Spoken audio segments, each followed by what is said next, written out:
Облыс әкімі Нұрлан Нұраңхаев Бородулиха ауданының тұрғындарымен кездесті. Кездесу барысында атқарылған жұмыстардың нәтижесі, сондай-ақ алдағы перспективалар ұсынылды. Бородулиха ауданы минералды шикізат ресурстарына бай, мыс, мырыш, алтын және күміс. Өнеркәсіп секторын дамыту шеңберінде 2028 жылға дейін облыста 7000 жұмыс орнын құру, 2 триллион теңге сомасында 22 жобаны іске асыру жоспарлануда.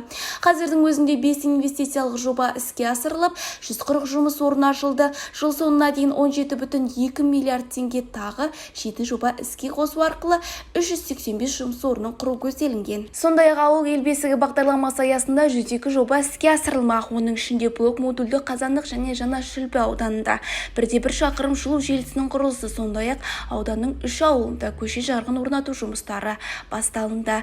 Кездесу соңында азаматтарды жеке сұрақтары бойынша қабылдау өткізілді. Әкімнің жеке қабылдауында болған әр азаматқа толық жауап қайтарылып, қойылған сұрақтарға қатысты басқарма басшыларына тиісті тапсырмалар берілді. Бородулиха ауданына жасаған жұмыс сапары аясында облыс әкімі құрылыс жұмыстарының қарқынын көзімен көріп, ауыл шаруашылығы саласының бүгінгі аяқ-алысымен танысты.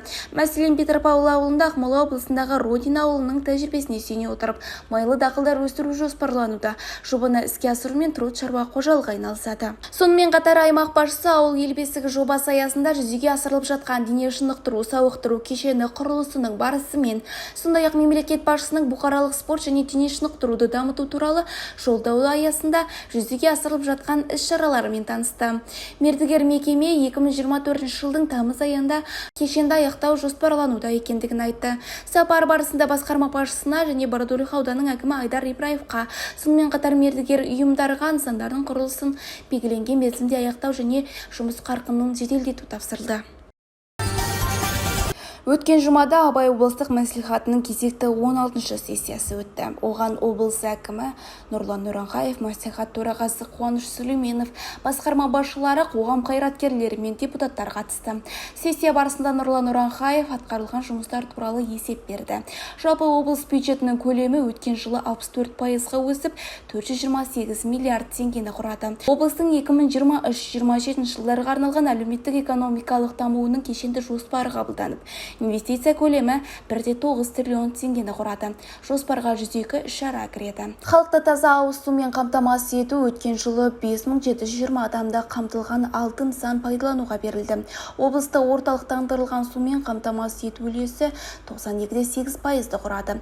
Көлік инфрақұрылымы саласында 2025 жылы Семейдегі автогуш көпірін қайта жаңарту аяқтау жоспарлануда. Сондай-ақ аспалы көпірді қайта жаңғыртуға арналған жобалық сметамалық құжатнама әзірленуде.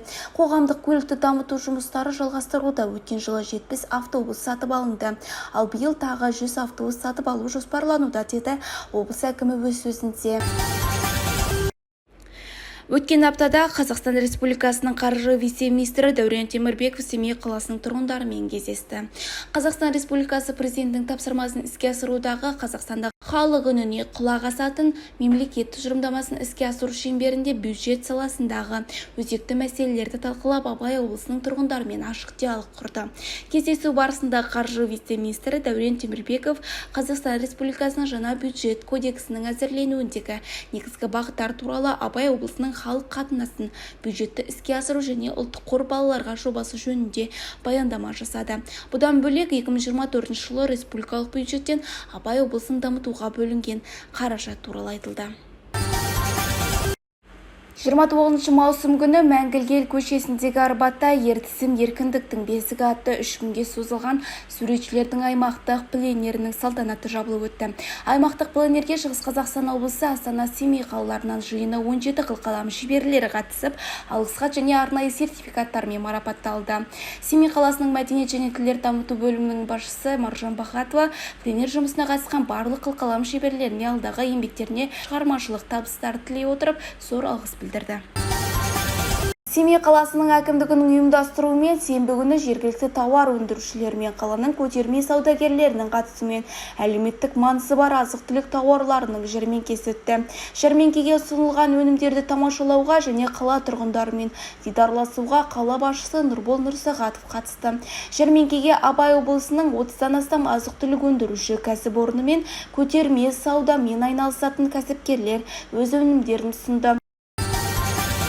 Мемлекет басшысының бастамасымен Таза Қазақстан акциясы аясында облыстың барлық аудандарында көшелерді тазалау, қоқыс шығару, су айдындарын, жағалауларын тазарту жұмыстары жүргізілді.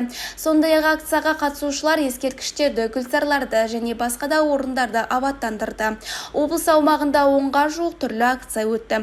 Ауқымды жобаның мақсаты халықтың экологиялық мәдениетінің деңгейін арттыру, қоғамдық орындарды, көшелер мен су айдындарына жиналған қоқыстардан тазарту. Аймақ көлемінде 239 саябақ пен сквер жиналса, 227 ескерткіштің аумағы тазартылып, абаттандырылған. Жексенбі күні қала әкімі Нұрбол Нұрсағатов мердігерлермен бірге Зария қалалық жағажайын абаттандыру жұмыстарын қадағалады. Жағажайдың басымдылығы жаз маусымында демалушылар үшін қауіпсіздік. Жағажай салу кезінде қала тұрғындары үшін қажетті жағдайлар ескеріледі. Атап айтқанда асфальттау және жарықтандыру, орындықтары мен қоқыс жәшіктерін орнату, сондай-ақ арнайы тамақтанатын дәмхана бар. Қала басшысы жағажай аумағы адамдар үшін қауіпсіз болуы тиіс екенін атап өтті. Нұрбол Нұрсағатов барлық жұмыстарды 15 шілдеге дейін аяқтауды, сондай-ақ сәндік шағын архитектуралық нысандарды орнатуды тапсырды. Бүгінге жаңалықтар легі осындай. Сымбат Қайратқызы, Семей таңы.